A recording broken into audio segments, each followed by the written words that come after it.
Assalamualaikum warahmatullahi wabarakatuh. Selamat malam, salam sejahtera. Kali ini saya mau mendemokan bagaimana cara melakukan permohonan penerbitan surat keterangan kelurahan melalui aplikasi Sinona Bintuni. Nah, untuk membuka atau mengakses aplikasi Sinona Bintuni bisa menggunakan browser baik di laptop maupun di PC, komputer, di tablet maupun di handphone atau smartphone yang memiliki akses internet. Setelah aplikasi browsernya terbuka seperti ini, silahkan masukkan alamat sinonabintuni.com. Nah, jika terbuka aplikasi atau laman website seperti ini, tandanya kita sudah berhasil mengakses aplikasi atau website Sinona Bintuni. Untuk melakukan permohonan, silahkan scroll ke bawah. Nah, di sini tersedia beberapa layanan kelurahan yang bisa dibuat atau diterbitkan oleh Kelurahan Bintuni Barat. Yang pertama ada keterangan asli Papua, keterangan domisili organisasi, keterangan ahli waris, dan yang lain. Ini masih bisa bertambah ya. Nanti untuk cara atau tutorial menambahkan jenis layanannya kita akan coba praktekkan di video yang lain. Nah, misalnya kita akan menerbitkan surat keterangan ahli waris misalnya ya, kita tinggal pilih atau klik nama layanannya.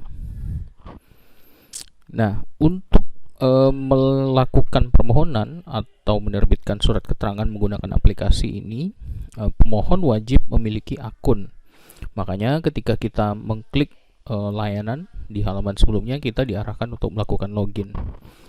Kalau kita sudah atau Bapak Ibu sudah memiliki akun di aplikasi ini, silahkan masukkan nick, nomor KTP, dan kata sandi yang Bapak Ibu sudah buat ketika melakukan pendaftaran.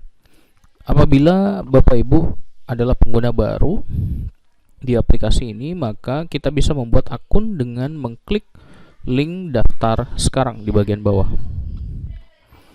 Nah, silakan Bapak Ibu lengkapi. Misalnya untuk video ini saya berikan contoh seperti ini.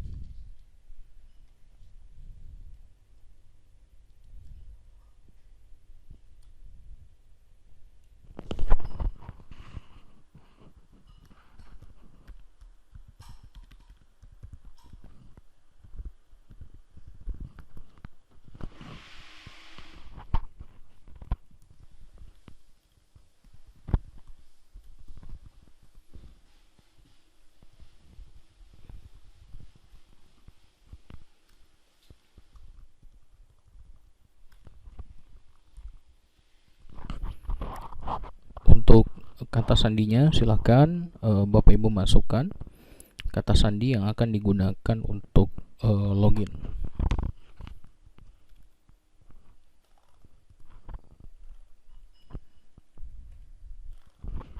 Oke. Jika sudah dilengkapi formnya, terakhir silahkan klik tombol register untuk melakukan pendaftaran. Di sini kita mendapatkan pesan bahwa nomor induk kependudukan yang kita masukkan ini sudah digunakan atau sudah terdaftar oleh pemohon yang lain. Jadi ini saya coba ganti terlebih dahulu. Kata sandinya saya masukkan kembali, lalu ulangi kata sandi yang sama, lalu klik tombol register. Nah, jika berhasil, Bapak Ibu setelah melakukan pendaftaran tadi, kita akan diarahkan kembali ke halaman utama dengan status bahwa saat ini kita sudah login, ditandai dengan muncul nama kita di sebelah kanan navbar, navigation bar yang ada di sebelah kanan. Nah, di atas juga kita menemukan notifikasi bahwa alamat email yang kita masukkan tadi ini belum dilakukan verifikasi. Silahkan cek link verifikasi yang telah dikirimkan ke email Bapak Ibu sekalian, atau klik di sini untuk mengirim ulang email verifikasinya jika email verifikasi yang dimaksud ini tidak tampil di alamat email Bapak Ibu. Untuk selanjutnya saya akan melakukan verifikasi dengan membuka aplikasi Gmail yang saya punya. Tadi saya melakukan pendaftaran dengan menggunakan akun email aksa.aplikasi@gmail.com. Nah, di sini bisa terlihat bahwa sudah ada satu email baru. Ini dengan subjek Sinona Bintuni. Isinya untuk melakukan verifikasi email. Bapak Ibu silakan klik tombolnya. Nah, kita akan dibawa kembali ke alamat atau halaman website Sinona Bintuni. Di sini kita bisa lihat bahwa notifikasi tadi sudah hilang. Selanjutnya, untuk melakukan permohonan, Bapak Ibu silahkan scroll ke bawah. Kita ulangi sekali lagi di bagian layanan. Kita pilih jenis layanan yang kita ingin buat. Misalnya tadi saya buat keterangan ahli waris. Nah, di sini bisa terlihat setelah kita pilih atau klik tombol atau jenis layanannya, kita akan diarahkan untuk mengisi beberapa formulir.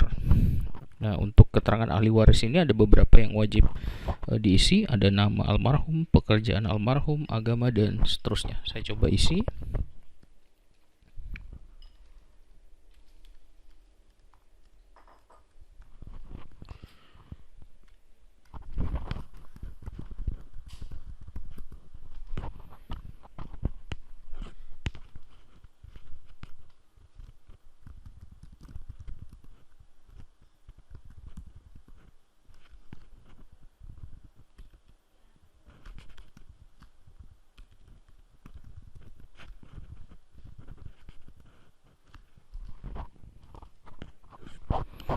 Oh ya, untuk alamat ini sepertinya ada kesalahan jenis ini ya, jenis inputnya harusnya teks, tapi sepertinya ini pemilihan jenis inputnya tanggal, makanya model pengisiannya jadi tanggal seperti ini. Jadi tapi tidak apa-apa, ini kita abaikan saja. Ini saya coba isi dengan tanggal lahir aja.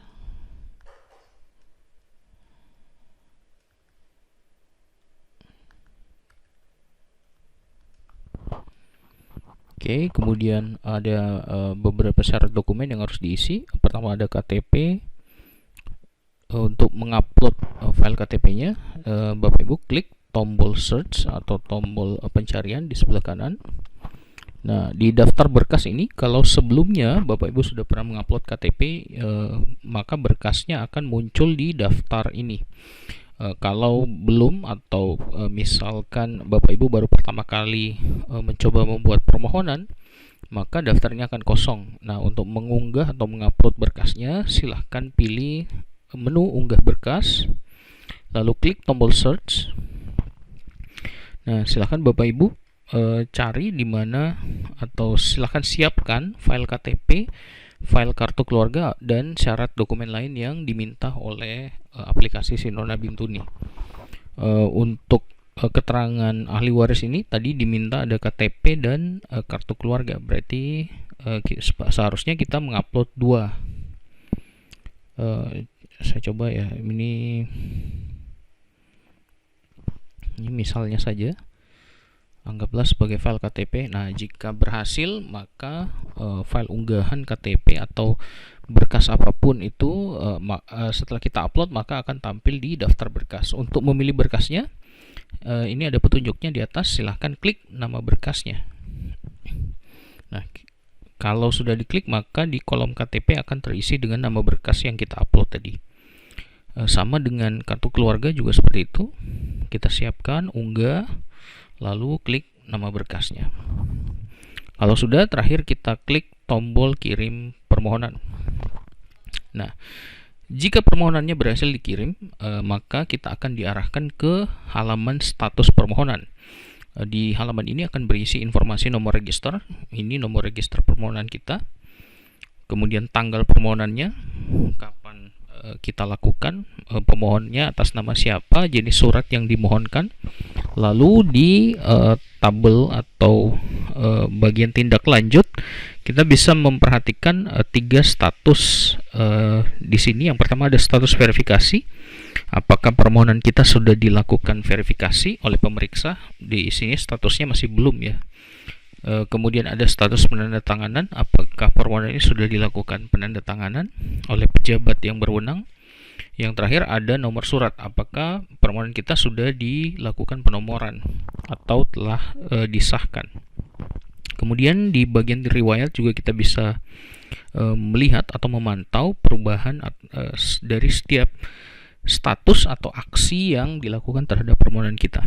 Nah, di sini tercatat bahwa pada jam atau pukul 21:33 pada tanggal 20 Agustus permohonannya dibuat oleh John Doe dengan alamat email ini. Nah, nanti secara rutin Bapak Ibu selaku pemohon silahkan mengecek status permohonannya melalui akun Bapak Ibu masing-masing. Nah, untuk mengeceknya Bapak Ibu bisa lihat di dashboard.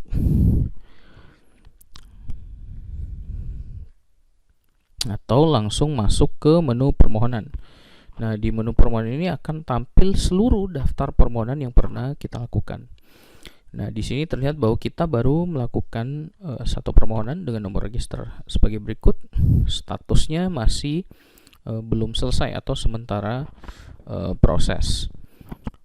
Nah, setiap perubahan status ini juga selain kita bisa pantau melalui halaman status permohonan ini, permohonan ini kita juga akan menerima notifikasi melalui email yang telah kita gunakan pada saat pendaftaran.